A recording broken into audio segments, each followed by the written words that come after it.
Greetings to all in the matchless name of our Lord and Savior Jesus Christ. The scripture for today's meditation is taken from the Gospel of John, chapter 3, verses 1 to 18, and the theme for today is A Journey Towards Transformation. This Bible passage tells us about Nicodemus, a Pharisee, a ruler of the Jews.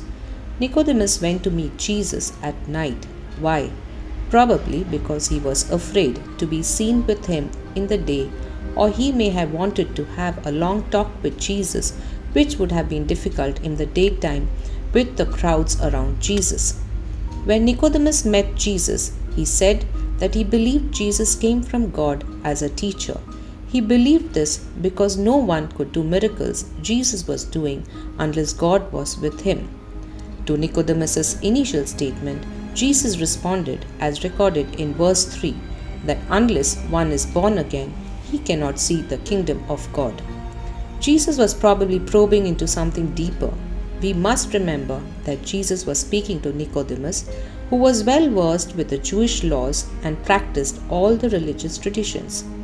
He was pointing out to him that his religious works would not lead him to salvation.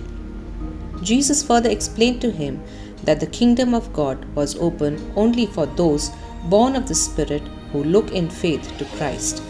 The human mind, being born of flesh, cannot grasp the mysteries of the kingdom of God. This level of understanding can only come from a spiritual transformation of a mind that is made new through Christ. Further, in verse 14, he explained that when Moses lifted up the bronze serpent on a pole in the wilderness to heal all who believed, in the same way the Son of Man would also be lifted up as a sacrifice for sin, and all who believe in him would have eternal life. And then in verse 16 is the entire gospel in one statement. For God so loved the world that he gave his only begotten Son, that whoever believes in him shall not perish but have eternal life. God loves us so much that he sent his Son Jesus Christ to be born on earth and die on the cross. Why?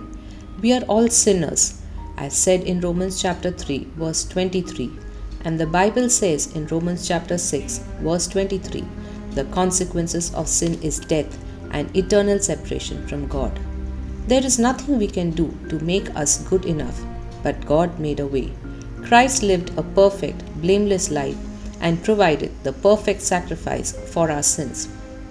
He died in our place. It is only by God's grace, his undeserved mercy, that we can have eternal life with him in heaven. All we have to do is to realize that we are sinners, ask him to forgive our sins, and believe that Jesus Christ died for us on Calvary's cross. As said in verse 17, God did not send his Son into the world to condemn the world, but to save the world through him. 2 Corinthians chapter 5 verse 17 says that when we accept Jesus Christ as our Lord and Savior, we are a new creation. The old is gone and the new has come. There is a transformation, a change, and a new journey begins, growing and taking a closer walk with Jesus, the Lord and Master of our lives. John 3:16 is the offer Jesus made to Nicodemus on that dark night. The offer was free. Nicodemus did not have to earn it, he simply had to accept it, to step out of the darkness into the light, out of death to eternal life with Christ.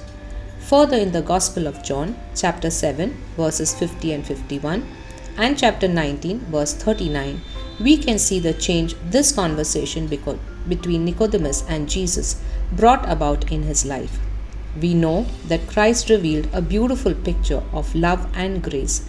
No more condemnation, only freedom, light, and life. All because God so loved the world.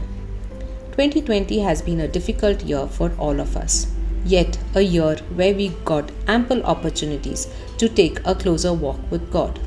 And as we draw closer to celebrating Christmas this year, let us introspect and lead a truly transformed life. Let us pray. Thank you, Abba Father, for loving us so much and sending us your only begotten Son to pay the price for our sins. Thank you for this free gift of salvation that you have given us.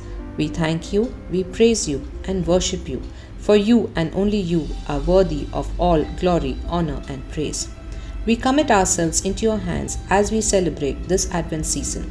Lord, continue to lead, guide, and bless us, especially during this pandemic. In Jesus' mighty name we ask. Amen.